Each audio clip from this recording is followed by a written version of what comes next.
And Mark, Lori, under the rules that passed a couple of years ago, the FCC voted to regulate the internet like it would a utility like electricity or telephone service. Broadband and telecom giants, meanwhile, like AT&T and Comcast, called those regulations ill-advised, saying it's harmed investment and innovation.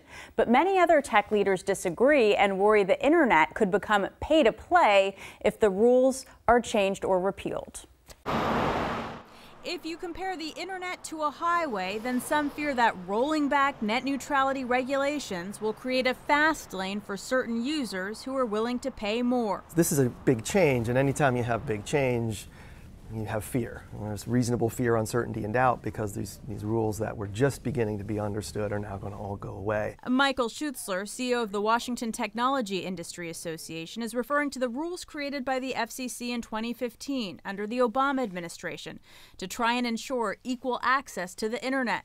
Those rules prohibited large internet service providers from providing faster service to some sites over others. The potential of the large companies getting a larger portion of the internet is one of the things that's feared. The debate over net neutrality has tech voices large and small sounding off, from Amazon to hundreds of startups nationwide. So startups are afraid, and also large companies are afraid about it too, because now that would mean ostensibly that an ISP could now charge a lot more money for the same internet access. As for what it may mean for the average internet user like you and me, well, we're really not sure what it means to the consumer at home. In a statement out today, the chairman of the FCC has said he will require internet service providers to be transparent.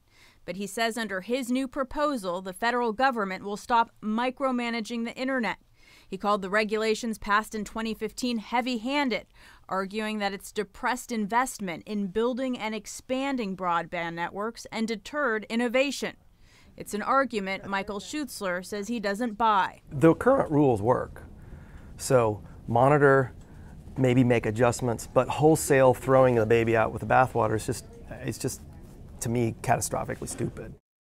Schutzler there says ultimately a long-term solution needs to come from Congress through bipartisan legislation. But in the meantime, this vote by the FCC is expected to happen and pass in mid-December along party lines. Back to you.